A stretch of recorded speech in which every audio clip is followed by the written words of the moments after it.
के सभी साथियों को हाथ जोड़ के नमस्कार, सत श्री अकाल।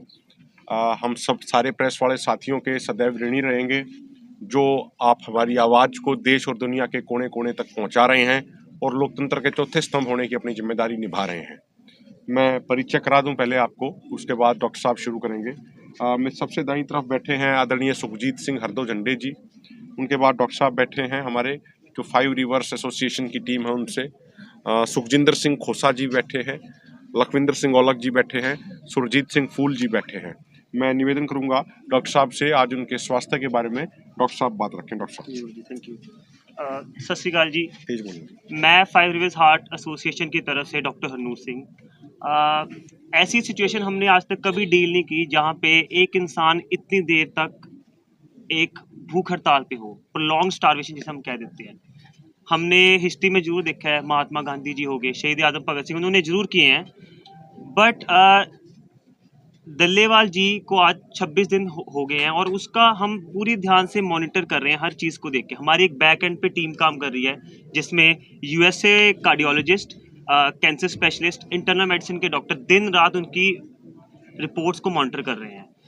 अब मैं एक जनरल साइंस की बात करना चाहता हूँ क्योंकि हमने ऐसे पेशेंट तो कभी देखे नहीं। साइंस क्या कहती है कि अगर इतनी देर के लिए 25-26 दिन तक कोई इंसान भूखा रहता है तो क्या क्या चेंजेस आती हैं बॉडी में। सबसे पहले 7 दिन कंपैरेटिवली फिर भी ईजियर होता है एक इंसान के लिए भूखे रहना। 7 दिन से लेके 14 दिन तक फैट जो चर्बी होती है वो घुलनी शुरू हो जाती है। 7 से लेके 14 दिन तक, 14वें दिन पे फैट जो हमारे अंदर स्टोर होते हैं वो बिल्कुल खत्म हो जाते हैं। उसके बाद बारी आती है प्रोटीन की, फिर बारी आती है बोन्स की। हमारा ये मानना है कि प्रोटीन और बोन्स की बारी आ गई है क्योंकि उनका 15% बॉडी वेट जो है वो लॉस हो चुका है। और उसके लिए क्या होता है कि प्रोटीन जब लॉस होता है कि एज्ड पर्सन में, तो वो बनना बहुत वापस मुश्किल होता है। अब हम उनको मॉनिटर किस 3 चीज़ों से हम मॉनिटर करते हैं। सबसे पहले ब्लड रिपोर्ट्स, सेकंड उनके वाइटल्स, और थर्ड आती है फिजिकल एग्जामिनेशन की बात। जब हम ब्लड रिपोर्ट्स की बात करते हैं तो ब्लड रिपोर्ट्स में एक कीटोन नाम की चीज़ जो ब्लड में हमें वो हमने बहुत ज़्यादा हाई पाई। उसका क्या मतलब होता है कि स्टारवेशन हो रही है। स्टारवेशन का मतलब होता है कि बहुत ज़्यादा लंबे समय से भूख हड़ताल, जो हमें पता है। कीटोन कहाँ से बनता है? फैट जब घुलती है बॉडी में तब। उसके बाद प्री एल्ब्यूमिन लेवल्स होते हैं और एक होता है रेटिनॉल बाइंडिंग प्रोटीन, जो दोनों कम है। इनका क्या मतलब है? प्रोटीन मेलन्यूट्रिशन। प्रोटीन मेलन्यूट्रिशन का मतलब कि हमारे शरीर में प्रोटीन जो है बहुत तेजी से कंज्यूम हो रहा है, जो बहुत ही क्रिटिकल और चिंताजनक बात है। बात आ गई उसके बाद जीएफआर की, ग्लोमेरुलर फिल्ट्रेट रेट। वो होता है कि हमारी किडनी की खून साफ करने की क्षमता वो भी कम हो रही है। लीवर जो उनके टेस्ट हैं वो फ्लक्चुएट कर रहे हैं, बिलीरुबिन उनका बढ़ रहा है। और ये कहीं से भी एक स्टेबल पेशेंट की सिचुएशन नहीं है, ये बिल्कुल क्रिटिकल। ऐसे पेशेंट को हम आईसीयू में ट्रीट करते हैं और हमने बस यहीं पर रखा हुआ है और हम कुछ नहीं कर पा रहे। उसके बाद दूसरी बात आती है फिजिकल एग्जामिनेशन। आज हमने जब फिजिकल एग्जामिनेशन उनकी की, वो पेल लगे हमें। आप भी खुद देखोगे उनके चेहरे पे कैसे ग्लो होता था पहले, अब वो हमें डल लग रहे हैं बिल्कुल। उनके जो पाम्स है वो पेल हो गया है, एक टेरस दिख रहा है हमें, पैलर दिख रहा है हमें। और ये सारे ब्लड रिपोर्ट्स में हमें दिख रहा है आराम से। वाइटल्स में बीपी हम चेक करते हैं, ऑक्सीजन सैचुरेशन चेक करते हैं, फिर उसके बाद टेम्परेचर चेक करते हैं, वेट चेक करते हैं। और ये सब इलेक्ट्रोलाइट इम्बैलेंस हमें साफ दिख रहे हैं इतनी देर भूख हड़ताल करने के बाद। अब इनसे क्या दिक्कत आती है? इलेक्ट्रोलाइट इम्बैलेंस से आ जाती है दिक्कत मल्टी ऑर्गन फेलियर। सारे ऑर्गन का एक साथ कोलैप्स करना, एक साथ खत्म होना, उसे कहते हैं मल्टी ऑर्गन फेलियर। इससे बाद दिक्कत आती है कार्डियक अरेस्ट की, जिसको हम नॉर्मल भाषा में कह देते हैं हार्ट अटैक। अब साइंस की बात ये है कि कोई ऐसा डेटा नहीं होता कि कब तक ये सर्वाइव, कब तक ये ऐसा बंदा भूखा रह सकता है। बट ये जो चीज़ें हैं कार्डियक अरेस्ट और ये कभी भी हो सकती है। अगर हम बात करें कि जो इनके, अगर हम इन्हें न्यूट्रिशन दे भी देते हैं, जो इरिवर्सिबल डैमेज हो चुका है वो हम उसको नहीं रिकवर कर पाएंगे। एक उसकी बात आती है, मैं बस लास्ट में एक बात करूंगा, रीफीडिंग सिंड्रोम, जो मेरे को लगता है अभी इतनी ज़रूरी नहीं है करनी, क्योंकि हमें कोई संभावना नहीं लगती कि वो अभी भूख हड़ताल ख़त्म करेंगे। और बस एंड में यही कहना चाहता हूँ कि हम 5 रिवर्स हार्ट एसोसिएशन से हमारे जो बैक एंड पे टीम है, सारे डॉक्टर्स दिन रात उनके ब्लड टेस्ट मॉनिटर कर रहे हैं और हम पूरी ईमानदारी से और पूरी मेहनत से हर चीज़ उनकी मॉनिटर करेंगे। धन्यवाद। साथियों, आज उनके आमरण अनशन का 26वां दिन है। कल की तरह आज भी ना तो वो स्टेज पे आ पाए और ना ही सरदार जगजीत सिंह डल्लेवाल जी ने किसी से मुलाकात करी है। जब सुबह 1 मिनट के लिए हमारे साथी उनके पास गए थे तो सरदार जगजीत सिंह डल्लेवाल जी ने कहा कि मुझे ठीक महसूस नहीं हो रहा है। जब से परसों से मैं बेहोश हुआ हूं, उसके बाद से बीपी बहुत ज़्यादा परेशान कर रहा है। तो इसीलिए आज भी वो पूरा दिन अभी तक किसी से नहीं मिले हैं। उनकी स्थिति बड़ी सीरियस और बड़ी गंभीर है।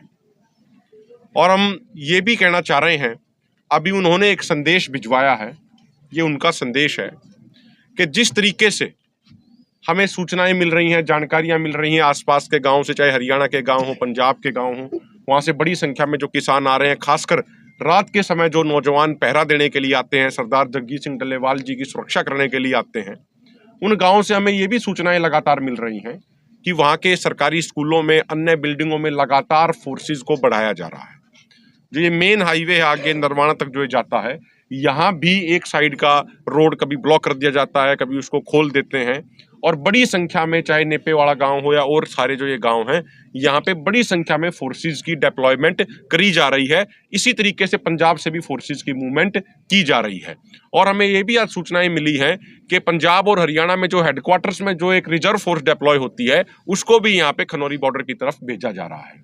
हम एक बात स्पष्ट कर देना चाह रहे हैं, जो सरदार जगजीत सिंह डल्लेवाल जी ने अपने पत्र में भी जो उन्होंने प्रधानमंत्री को लिखा था, माननीय प्रधानमंत्री जी को स्पष्ट ये बात कह दी थी कि अगर यहाँ पे किसी भी किसान का एक बूंद खून भी बहा तो उसकी जिम्मेदारी केंद्र सरकार की होगी, उसकी जिम्मेदारी संवैधानिक संस्थाओं की होगी। और ये हमारा बिल्कुल स्पष्ट संदेश है कि किसान सरदार जगजीत सिंह डल्लेवाल जी की सुरक्षा के लिए अपना खुद का जीवन कुर्बान करने के लिए, अपनी खुद की जिंदगी हम समर्पित करने के लिए पूरे तरीके से तैयार हैं। अब सरकार ये फैसला कर ले, संवैधानिक संस्थाएं फैसला कर ले कि क्या वो किसानों पे इतने बड़े स्तर पे अत्याचार करना चाह रही है या नहीं चाह रही, ये फैसला सरकार को करना है। इसके अलावा साथियों, एक चीज हमें देख के बड़ी हैरानी होती है। पिछले 2 दिन से देखें, संसद में कुछ सांसदों के बीच आपस में कुछ धक्का मुक्की होगी और किसी सांसद को 2 या 3 टांके आ गए। वो पिछले 2 दिनों से आईसीयू में एडमिट हैं। एक बड़े रेपुटेड हॉस्पिटल के आईसीयू में वो एडमिट हैं। और पूरा कैबिनेट, केंद्र सरकार का पूरा कैबिनेट, तमाम सीनियर मंत्री, रक्षा मंत्री, कृषि मंत्री वहां उनका हालचाल लेने के लिए लगातार जा रहे हैं। लाइनें लगी हुई हैं उन 2 सांसदों का हालचाल पूछने के लिए। लेकिन वहीं दूसरी तरफ पूरे देश का पेट भरने वाले अन्नदाता किसान नेता, बहुत सीनियर किसान नेता 26 दिन से भूख हड़ताल पे बैठे हैं। पानी के अलावा कुछ पिया नहीं है, कुछ खाया नहीं है। उसके बावजूद हमारी केंद्र सरकार और खासकर हमारे कृषि मंत्री जी के पास इतना समय नहीं है कि वो किसानों की बातों को सुन ले। हम ये सरकार को स्पष्ट कहना चाह रहे हैं कि सरकार किसानों के खून को, किसानों की जिंदगियों को इतना सस्ता मापने की गलती ना करे। यही वो देश है जिसने जय जवान जय किसान का नारा दिया है। तो ये बड़ी हैरानी होती है ये चीजें देख के कि अन्नदाता किसान की सरकार को कोई परवाह नहीं, और 2 टाके जिसको आ गए उससे मिलने के लिए पूरा कैबिनेट जा रहा है। तो सरकार को भी अपना आत्मचिंतन, आत्म मंथन करना चाहिए। पूरा देश देख रहा है इन सारी चीजों को। सरकार की जो मौजूदा जो स्थिति है, जो सरकार कर रही है, पूरा देश, पूरी दुनिया उसको देख रही है। मैं निवेदन करूंगा सुखजिंदर सिंह खोसा जी, वो अपनी बात रखेंगे। कार जो प्रेस वाले वीरो ते साडे सुनने वाले दोस्तों, वाहिगुरू जी का खालसा वाहिगुरू जी की फतेह। आप सब भली भाल जानते हो कि जिहड़ा अपना संघर्ष चलदा बड़ा पीसफुल चल रहा। जे मैं अज की गल करां, क्योंकि साडे गुरु साहबान धर्म रक्षा की खातर, परोपकार की खातर ਵੱਡੀਆਂ ਵੱਡੀਆਂ ਕੁਰਬਾਨੀਆਂ करके गए ने। जिथे अज साहिबजादियां दे शहीदी दिहाड़े चल रहे हैं, ਕਿਉਂਕਿ ਆਪਾਂ ਸਾਰੇ ਜਾਣੇ ਉੱਥੇ ਬੜੀ ਵੱਡੀ ਤਾਦਾਦ ਦੇ ਵਿੱਚ ਸ਼ਰਧਾ ਲੈ ਕੇ ਜਾਂਦੇ ਆ। ਇਹ ਦਿਲ ਨੂੰ ਆਪਾਂ ਜਿਵੇਂ ਨਿੱਕੀਆਂ ਜਿੰਦਾਂ ਵੱਡੇ ਸਾਕੇ ਕਰਕੇ ਗਈਆਂ ਨੇ, ਇਸ ਕਰਕੇ ਇਸ ਮੰਚ ਤੋਂ ਅਸੀਂ ਦੱਸਣਾ ਵੀ ਚਾਹੁੰਦੇ ਆ, ਜਿਸ ਤਰ੍ਹਾਂ ਐਡਾ ਵੱਡਾ ਮਹਾਨ ਉੱਥੇ ਆਪਣੇ ਸਰਹੰਦ ਵਿਖੇ ਚਮਕੌਰ ਸਾਹਿਬ ਵਿਖੇ ਵੀ ਉਹਨਾਂ ਦੇ ਅਸਥਾਨਾਂ ਦੇ ਭਾਰੀ ਮਤਲਬ ਆਪਾਂ ਦਿਨ ਮਨਾ ਰਹੇ ਆ।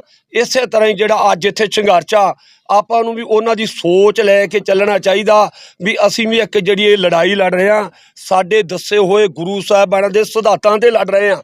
ਨਾ ਕਿ ਇਕੱਲੀ ਕਿਸਾਨੀ ਦੀ ਲੜਾਈ ਆ, ਨਾ ਕਿਸੇ ਜਾਤ ਪਾਤ ਦੀ ਲੜਾਈ ਆ, ਨਾ ਕਿਸੇ ਮਜ਼ਹਬ ਦੀ ਲੜਾਈ ਆ। ਕਿਸਾਨ ਵੀਰੋ, ਲੜਾਈ ਆਪਣੀ ਏਕੇ ਦੀ ਲੜਾਈ ਆ ਸਾਰਿਆਂ ਦੀ। ਇੱਥੇ ਜਿਵੇਂ ਆਪਾਂ ਨੂੰ ਗੁਰੂ ਸਾਹਿਬਾਂ ਰਸਤਾ ਦੱਸ ਕੇ ਗਏ ਆ, ਮੈਂ ਨਾ ਵੀ ਆਪਾਂ ਵੀ ਉਸੇ ਰਸਤੇ ਤੇ ਚੱਲ ਕੇ ਇੱਕ ਵੱਡੀ ਜਿੱਤ ਪ੍ਰਾਪਤ ਕਰਾਂਗੇ, ਤਾਂ ਜੋ ਕਿ ਲੋਕਾਂ ਨੂੰ ਪਤਾ ਲੱਗ ਜਾਵੇ ਕਿ ਇਹਨਾਂ ਸ਼ਹੀਦੀ ਦਿਹਾੜਿਆਂ ਦੇ ਵਿੱਚ ਕਿਸਾਨਾਂ ਦੀ ਵੀ ਇੱਕ ਵੱਡੀ ਸਫਲਤਾ ਮਿਲੀ ਆ। ਤੇ ਆਪਾਂ ਸਾਰੇ ਦਾਣੇ ਗੁਰੂ ਘਰਾਂ ਦੇ ਵਿੱਚ ਅਰਦਾਸ ਕਰੀਏ ਕਿ ਜਿਹੜਾ ਸਾਡਾ ਮੋਰਚਾ ਤੇ ਸਰਦਾਰ ਜੀਤ ਸਿੰਘ ਜੀ ਡੱਲੇਵਾਲ ਜਿਨ੍ਹਾਂ ਦੀ ਸਿਹਤ ਦੀ ਕਾਮਯਾਬੀ ਉਸ ਵਾਹਿਗੁਰੂ ਦੇ ਹੱਥ ਵਿੱਚ ਆ, ਸਾਰੇ ਪਰਨ ਲੈ ਕੇ ਆਪਾਂ ਜਿੱਤ ਵੱਲ ਵਧੀਏ। ਵਾਹਿਗੁਰੂ जी का खालसा, वाहिगुरु जी की फतेह। मैं निवेदन करूंगा लखविंदर सिंह औलख जी, उसके बाद सुरजीत फूल जी भी बात रखेंगे। देखो आराम से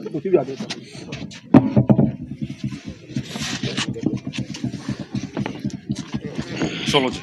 पत्रकार साथियों, जैसे भाई अमन्यु कोहाड़ जी ने बता दिया भी हरियाणा में या इस खनौरी मोर्चे के चारों तरफ जो फोर्सेज तैनात की जा रही हैं, उसी विषय में बात करूंगा मैं।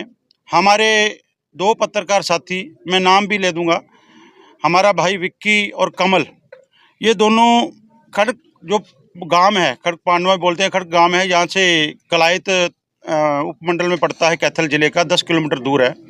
वहाँ पर गए थे तो वहाँ पर जो मेन मेगा हाईवे है जो कटड़ा से दिल्ली का जो रास्ता है, उसके ऊपर ये देखिए 4 लेयर की बैरिकेडिंग की हुई है। पहले सबसे पहले मिट्टी है, मिट्टी के बाद फिर पत्थर लगे हुए हैं, पत्थर के बाद फिर जो फोर्सेज हैं वो लगी हुई है, उसके पीछे फिर मिट्टी लगाई हुई है। ये रास्ता जो है ये पता नहीं किस लिए बंद किया। और दूसरा, आज हमारे साथी राजेंद्र चहल जी जो खेती बचाओ बीकेजू खेती बचाओ से अपने जत्थे के साथ आ रहे थे, तो हमारा रास्ता है टोहाना से दमतान साहब से पिपल थे और पिपल थे से रेवर, उस रास्ते पर भी उसको रास्ते को ब्लॉक किया हुआ है। हरियाणा की बीजेपी सी सरकार ने पूरा जोर लगा रखा है भी हरियाणा की जो किसान मजदूर साथी हैं वो इस मोर्चे पे ना पहुंच के, चारों तरफ से वो रास्ते रोके गए हैं, घरों में जा रहे हैं, टेलीफोन कर रहे हैं। जो साथी आते हैं, कुछ सेवा लेके आते हैं, उनको रोका जाता था, जब ट्रैक्टर मार्च था तब भी फ़ोन किए गए। तो ये, लेकिन आज जो 26 दिन हो गए हमारे जो सीनियर साथी सरदार जगजीत सिंह डल्लेवाल जी, जो आज मसीहा के रूप में पूरे देश के किसानों के मसीहा के रूप में उभर रहे हैं, उनके 26 दिन जो अपने तिल तिल कर अपने प्राण देने को तैयार हैं अपनी किसानी बचाने के लिए, अपनी मांगों को बनवाने के लिए, तो उससे बुखलाई हुई सरकार ऐसे कदम उठा रही है। तो एक दूजी ਤੁਹਾਡੇ पत्रकार साथियों के माध्यम राही मैं ਸਾਡੇ ਸਾਰੇ ਧਰਮਾਂ ਦੇ ਆਗੂ ਸਾਹਿਬਾਨਾਂ ਨੂੰ ਬੇਨਤੀ ਕਰਦਾ, ਜਿਵੇਂ ਪਹਿਲੋਂ ਅਰਦਾਸਾਂ ਕੀਤੀਆਂ ਸੀ, ਸਾਰੇ ਧਰਮਾਂ ਦੇ ਸਾਰੇ ਸਾਥੀਆਂ ਨੇ ਗੁਰੂ ਘਰਾਂ 'ਚ ਮੰਦਿਰ 'ਚ ਸਾਰੀ ਜਗ੍ਹਾ ਤੇ ਅਰਦਾਸਾਂ ਬੇਨਤੀਆਂ ਕੀਤੀਆਂ ਸੀ, ਉਵੇਂ ਸ਼ਹੀਦੀ ਦਿਹਾੜੇ ਆ ਰਿਹਾ। ਉਸ ਸ਼ਹੀਦੀ ਦਿਹਾੜਿਆਂ ਦੇ ਵਿੱਚ ਵੀ ਜਿੱਥੇ ਜਿੱਥੇ ਕਾਨਫਰੰਸਾਂ ਹੋਣੀਆਂ, ਜਿੱਥੇ ਜਿੱਥੇ ਵੱਡੇ ਇਕੱਠ ਹੋਣੇ ਆ, ਉਹਨਾਂ ਇਕੱਠਾਂ ਦੇ ਵਿੱਚ ਵੀ ਅਰਦਾਸ ਬੇਨਤੀ ਜਾਂ ਲੋਕਾਂ ਨੂੰ ਸੰਬੋਧਿਤ ਕੀਤਾ ਜਾਵੇ ਵੀ ਇਸ ਮੋਰਚੇ ਦੀ ਜਿੱਤ ਵਾਸਤੇ ਜਿਹੜੀ ਉਹਨਾਂ ਨੂੰ ਲਾਮਬੰਦੀ ਕੀਤੀ ਜਾਵੇ ਤੇ ਸਰਦਾਰ ਜਗਜੀਤ ਸਿੰਘ ਡੱਲੇਵਾਲ ਦੀ ਚੜ੍ਹਦੀ ਕਲਾ ਵਾਸਤੇ ਉਹਨਾਂ ਜਿਹੜੇ ਵੀ ਇਕੱਠ ਹੈ ਉਹਨਾਂ ਦੇ ਵਿੱਚ ਗੱਲ ਰੱਖੀ ਜਾਏ। ਇਹੀ ਗੱਲ ਰੱਖਣੀ ਸੀ। ਸਾਰੇ ਪੱਤਰਕਾਰ ਸਾਥੀਆਂ ਦਾ ਧੰਨਵਾਦ। ਸੁਰਜੀਤ ਸਿੰਘ ਫੁੱਲ ਜੀ। ਸਾਥੀਓ, ਜਿਵੇਂ ਤੁਹਾਨੂੰ ਪਤਾ ਵੀ ਕੱਲ੍ਹ ਸੁਪਰੀਮ ਕੋਰਟ ਦੇ ਵਿੱਚ ਇਸ ਕੇਸ ਦੀ ਸੁਣਵਾਈ ਹੋਈ ਹੈ ਤੇ ਸੁਪਰੀਮ ਕੋਰਟ ਨੇ ਪੰਜਾਬ ਸਰਕਾਰ ਨੂੰ ਹਦਾਇਤ ਕੀਤੀ ਹੈ ਵੀ ਉਹ ਜਿੱਥੇ ਆਪਣਾ ਡੱਲੇਵਾਲ ਸਾਹਿਬ ਦਾ ਕੈਬਨ ਹੈ ਉਹਦੇ ਲਾਗੇ ਕੋਈ ਅਸਥਾਈ ਹਸਪਤਾਲ ਕਾਇਮ ਕੀਤਾ ਜਾਵੇ। ਉਹਨਾਂ ਨੇ ਨੇੜੇ ਕੋਈ ਹੋਟਲ ਹੈ ਕੋਈ, ਉਹਦੇ ਵਿੱਚ ਉਹਨਾਂ ਨੇ ਉਹ ਅਸਥਾਈ ਹਸਪਤਾਲ ਕਾਇਮ ਕਰਕੇ ਰਿਪੋਰਟ ਦੇ ਵੀ ਦਿੱਤੀ ਵੀ ਹਾਂ ਅਸੀਂ ਕਾਇਮ ਕਰਤਾ। ਅਸੀਂ ਕੱਲ੍ਹ ਸਾਡੀ ਮੀਟਿੰਗ ਹੋਈ ਆ ਦੋਨੇ ਫੋਰਮਾਂ ਦੀ, ਉਹਦੇ ਵਿੱਚ ਇਹ ਜਿਹੜਾ ਅਸਥਾਈ ਹਸਪਤਾਲ ਕਾਇਮ ਕਰਨ ਵਾਲਾ ਜਿਹੜਾ ਸਵਾਲ ਹੈ ਇਹਦੇ ਤੇ ਗੰਭੀਰ ਚਰਚਾ ਕਰਕੇ ਅਸੀਂ ਸੈਂਟਰ ਸਰਕਾਰ ਨੂੰ ਵੀ ਸਾਡੀ ਇਹ ਵਾਰਨਿੰਗ ਹੈ, ਹਰਿਆਣੇ ਪੁਲਿਸ ਨੂੰ ਵੀ ਵਾਰਨਿੰਗ ਹੈ ਵੀ ਜੇ ਉਹ ਸਮਝਦੇ ਆ ਵੀ ਅਸੀਂ ਦੂਰ ਤਾਂ ਸਾਨੂੰ ਲਿਜਾਣ ਨਹੀਂ ਦੇਣਾ, ਡੱਲੇਵਾਲ ਸਾਹਿਬ ਨੂੰ ਇੱਥੇ ਸਾਡਾ ਪਹਿਰੇਦਾਰੀ ਹੈਗੀ ਆ, ਸਾਡੀ ਵਲੰਟੀਅਰ ਫੋਰਸ ਤਾਇਨਾਤ ਕੀਤੀ ਹੈ ਵੀ ਨੇੜੇ ਚੱਕ ਕੇ ਉਹਨਾਂ ਦੇ ਡਰਿੱਪਾਂ ਲਾ ਦਿਆਂਗੇ ਜਾਂ ਉਹਨਾਂ ਦੀ ਇੱਛਾ ਦੇ ਉਲਟ ਲੈ ਜਾਾਂਗੇ। ਇਹ ਉਹਨਾਂ ਦਾ ਭਰਮ ਹੈ। ਜੇ ਇਹੋ ਜਿਹਾ ਉਹਨਾਂ ਨੇ ਕੋਈ ਯਤਨ ਕੀਤਾ ਤਾਂ ਇੱਥੇ ਐ ਸਮਝ ਲਓ ਵੀ ਜਿਹੜੀ ਵਲੰਟੀਅਰ ਫੋਰਸ 24 ਘੰਟੇ ਰਾਤ ਨੂੰ ਵੀ ਤਾਇਨਾਤ ਰਹਿੰਦੀ ਹੈ, ਉਹਨਾਂ ਦਾ ਐਲਾਨ ਹੈ ਵੀ ਸਾਡੀਆਂ ਉਹ ਲਾਸ਼ਾਂ ਉੱਤੋਂ ਦੀ ਲੈ ਕੇ ਜਾਣਗੇ। ਇੱਥੇ ਇੱਕ ਨਹੀਂ, ਇੱਥੇ ਖੂਨ ਖਰਾਬਾ ਹੋਊਗਾ ਜੇ ਸਰਕਾਰ ਇਹੋ ਜਿਹੀ ਕਰਦੀ ਹੈ ਤਾਂ ਉਹਦੀ ਜ਼ਿੰਮੇਵਾਰੀ ਸਰਕਾਰ ਦੀ ਹੋਊਗੀ। ਦੂਸਰੀ ਗੱਲ ਅਸੀਂ ਪੰਜਾਬ ਸਰਕਾਰ ਨੂੰ ਕਹਿੰਦੇ ਆ ਵੀ ਪੰਜਾਬ ਸਰਕਾਰ ਦਾ DGP ਇਹ ਬਿਆਨ ਦੇਵੇ ਪਬਲਿਕ ਦੇ ਵਿੱਚ ਵੀ ਉਹ ਹਸਪਤਾਲ ਹੈ, ਉਹ ਕਿਸੇ ਵਿਸ਼ੇਸ਼ ਮੰਤਵ ਲਈ ਜਾਂ ਡੱਲੇਵਾਲ ਦੀ ਕੋਈ ਚੱਕ ਕੇ ਲਿਜਾਣ ਦੀ ਖਾਤਰ ਨਹੀਂ, ਉਹ ਪਬਲਿਕ ਦੀ ਸੇਵਾ ਲਈ ਹੈ। ਇਹ ਕਲੀਅਰ ਕਰੇ ਉਹ। ਜੇ ਪੰਜਾਬ ਸਰਕਾਰ ਜਾਂ DGP ਇਹ ਕਲੀਅਰ ਨਹੀਂ ਕਰਦੀ ਤਾਂ ਅਸੀਂ ਆਉਣ ਵਾਲੇ ਦਿਨਾਂ 'ਚ ਸੋਚਾਂਗੇ ਵੀ ਫਿਰ ਉਹ ਜਿਹੜਾ ਅਸਥਾਈ ਹਸਪਤਾਲ ਉਹਦਾ ਕੀ ਕਰਨਾ। ਧੰਨਵਾਦ ਜੀ। हाँ, सुखजीत सिंह जी भी बात रखेंगे। सुखजीत सिंह अर्दो झंडे जी। देखो पत्रकार दोस्तों, ਜਿਹੜੀ ਇੱਕ ਕੇਂਦਰ ਨੇ ਨਵੀਂ ਜਿਹੜੀ ਐਗਰੀਕਲਚਰ ਤੇ ਖੇਤੀ ਨੀਤੀ ਪੇਸ਼ ਕੀਤੀ ਆ, ਮਾਡਲ ਤੌਰ ਤੇ ਸਟੇਟਾਂ ਨੂੰ ਭੇਜੀ ਆ, ਔਰ ਮੈਨੂੰ ਲੱਗਦਾ ਕਿ ਇਹ ਲੁਕਵਾਂ ਹਮਲਾ ਜਿਹੜਾ ਵਾ, ਕਾਲੇ 3 ਕਾਨੂੰਨ ਜਿਹੜੇ ਪਹਿਲੋਂ ਰੱਦ ਕਰਵਾਏ ਸੀਗੇ ਉਹਨਾਂ ਨੂੰ ਟੇਢੇ ਢੰਗ ਨਾਲ ਜਿਹੜਾ ਵਾ ਉਹ ਲਾਗੂ ਕਰਨ ਦੀ ਦੁਬਾਰਾ ਤਿਆਰੀ ਆ। ਉਹ ਅਸੀਂ ਦੋਨੋਂ ਫੋਰਮ ਜਿਹੜੇ ਆ ਇਸ ਦੀ ਨਿੰਦਾ ਕਰਦੇ ਹਾਂ ਔਰ ਇਸ ਨੂੰ ਰੱਦ ਕਰਦੇ ਹਾਂ। ਔਰ ਉਸ ਤੋਂ ਅਗਲੀ ਬੇਨਤੀ ਆਪਾਂ ਸੂਬਾ ਸਰਕਾਰਾਂ ਨੂੰ, ਖਾਸ ਕਰ ਪੰਜਾਬ ਹਰਿਆਣਾ ਜਿਨ੍ਹਾਂ ਦੀ ਜਿਹੜੀ ਇਹਦੇ ਵਿੱਚ ਭਾਗੀਦਾਰੀ ਆ ਉਹ ਵੀ ਬਹੁਤ ਘੱਟ ਆ, ਜਾਂ ਬਾਕੀ ਸਟੇਟਾਂ ਨੂੰ ਇਹ ਬੇਨਤੀ ਕਰਦੇ ਹਾਂ ਕਿ ਆਪਣੀਆਂ ਵਿਧਾਨ ਸਭਾ ਦੇ ਵਿੱਚ ਇੱਕ ਮਤਾ ਪਾ ਕੇ ਇਹ ਜਿਹੜੀ ਨਵੀਂ ਖੇਤੀ ਨੀਤੀ ਸੈਂਟਰ ਭੇਜ ਰਿਹਾ ਵਾ ਇਹਨੂੰ ਰੱਦ ਕੀਤਾ ਜਾਵੇ।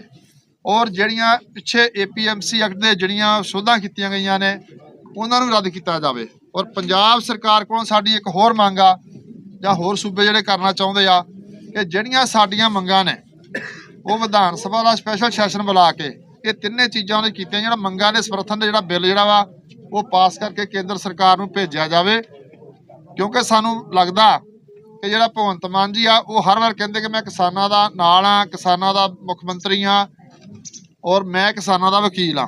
ਅਸੀਂ ਉਹ ਵਕੀਲ ਸਾਹਿਬ ਨੂੰ ਕਹਿਣਾ ਚਾਹੁੰਦੇ ਆ ਕਿ ਆਓ ਆਪਣਾ ਵਿਧਾਨ ਸਭਾ ਸੈਸ਼ਨ ਬੁਲਾਓ ਔਰ ਇਹ ਜਿਹੜੇ ਮਤੇ ਨੇ ਇਹ ਪਾ ਕੇ ਜਿਹੜਾ ਸੈਂਟਰ ਨੂੰ ਭੇਜੇ ਜਾਣ। ਧੰਨਵਾਦ ਜੀ।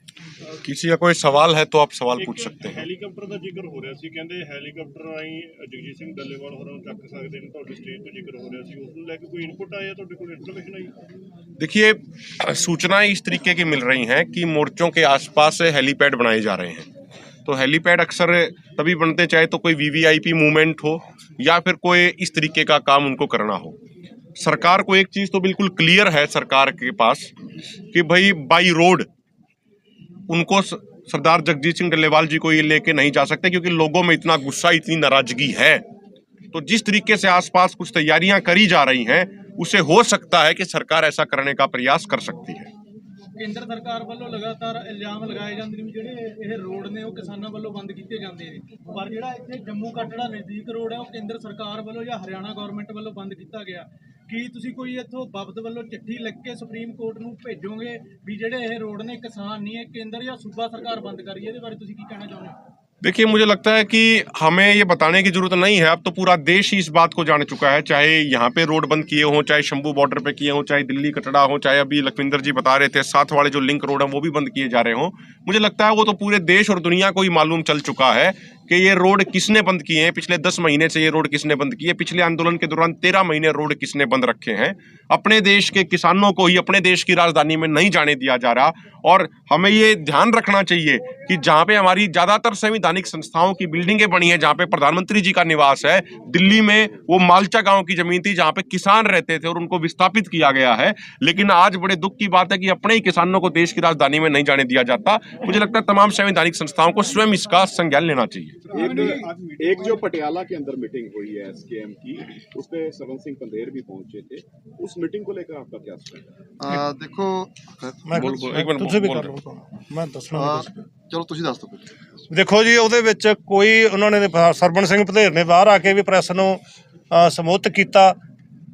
ਅਸੀਂ ਉਹਨਾਂ ਦੀ ਸਾਡੇ ਫੋਰਮ ਦੇ ਆਗੂ ਹੈ, ਜੋ ਉਹਨਾਂ ਨੇ ਕਿਹਾ, ਉਹਨਾਂ ਨੇ ਇਹੀ ਕਿਹਾ ਬਈ ਅਸੀਂ ਜੋ ਵੀ ਕੋਈ ਗੱਲਬਾਤ ਹੋਈ ਹੈ ਕੋਈ ਉਹਦੇ ਵਿੱਚ ਕੋਈ ਹਜੇ ਨਹੀਂ ਹੋਇਆ, ਅਸੀਂ ਆਪਦੇ ਫੋਰਮਾਂ 'ਚ ਵਿਚਾਰਾਂਗੇ, ਫੋਰਮਾਂ 'ਚ ਵਿਚਾਰ ਕੇ ਬਾਅਦ ਦੇ ਵਿੱਚ ਅਸੀਂ ਦੱਸਾਂਗੇ। ਕੀ ਤੁਹਾਨੂੰ ਲੱਗਦਾ ਆਉਣ ਵਾਲੇ ਟਾਈਮ 'ਚ ਕੋਈ ਇੱਕ ਪਲੇਟਫਾਰਮ ਬਣ ਸਕਦਾ ਕਿ ਸਾਰੀਆਂ ਕਿਸਾਨ ਜਿਹੜੀਆਂ ਜਥੇਬੰਦੀਆਂ ਨੇ ਉਹ ਇੱਕ ਪਲੇਟਫਾਰਮ ਤੇ ਆ ਕੇ ਕਿਸਾਨੀ ਸੰਘਰਸ਼ 'ਚ ਲੜ ਸਕਦੀਆਂ ਨੇ?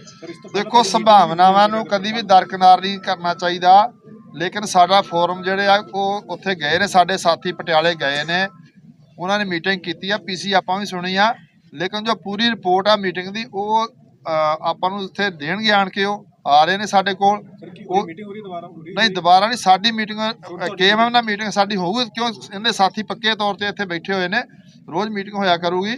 ਉਹ ਰਿਪੋਰਟ ਜੋ ਸਾਡੇ ਕੋਲ ਆਉਂਦੀ ਆ ਉਹਨੂੰ ਵਿਚਾਰਿਆ ਜਾਊਗਾ ਦੋਨਾਂ ਫੋਰਮਾਂ ਦੇ ਵਿੱਚ, ਔਰ ਫਿਰ ਉਸ ਤੋਂ ਅਗਲਾ ਜਿਹੜਾ ਵਾ ਐਕਸ਼ਨ ਜੋ ਵੀ ਹੋਊਗਾ ਸਾਡਾ, ਜਾਂ ਮੀਟਿੰਗ ਕਰਨੀ ਉਹਨਾਂ ਜਾਂ ਕੀ ਕਰਨਾ ਵਾ, ਜਾਂ ਏਕਤਾ ਕਿੰਨੇ ਤੱਕ ਪਹੁੰਚ ਸਕਦੀ ਆ, ਉਹ ਤੁਹਾਨੂੰ ਜਿਹੜਾ ਦੱਸਿਆ ਜਾਊਗਾ। ਬਾਹਰ ਸਾਹਿਬ ਇਹ ਵੀ ਕਲੀਅਰ ਕਰ ਦਿਓ, ਜਿਹੜੇ ਪੰਧੇਰ ਸਾਹਿਬ ਗਏ ਨੇ ਉਸ ਮੀਟਿੰਗ ਦੇ ਵਿੱਚ ਦੋਵੇਂ ਮੋਰਚਿਆਂ ਵੱਲੋਂ ਗਏ ਨੇ ਜਾਂ ਫਿਰ ਉਹ ਆਪਣੇ ਮੋਰਚੇ ਵੱਲੋਂ ਗਏ ਨੇ? ਇਹ ਚਰਚਾ ਬਹੁਤ ਵੱਡੇ ਪੱਧਰ ਤੇ। देखिए, हमने पहले भी ये स्पष्ट किया है, हम दोबारा स्पष्ट कर रहे हैं, जैसा मेरे से पहले वाले नेताओं ने भी बताया, वो बातचीत करके गए हैं और अभी वापस आके जो साथी गए हैं वो सारी चीज़ों को, सारे तथ्यों को सामने रखेंगे, क्या क्या बातचीत हुई है, दोनों फोरम फिर उन पे विचारेंगे। उसके बाद जो आगे की हमारी प्रतिक्रिया होगी वो आपसे हम साझा करेंगे। मैं पुनः आपको ये बात कह दूं कि परमात्मा वाहिगुरु की कृपा से ये दोनों मोर्चे बड़ी मजबूती से चल रहे हैं और मोर्चा फतेह जब तक नहीं होता ये दोनों मोर्चे ऐसे ही मजबूत रहेंगे और आगे भी मजबूत इसी तरीके से एकजुट होकर लड़ाई लड़ते रहेंगे।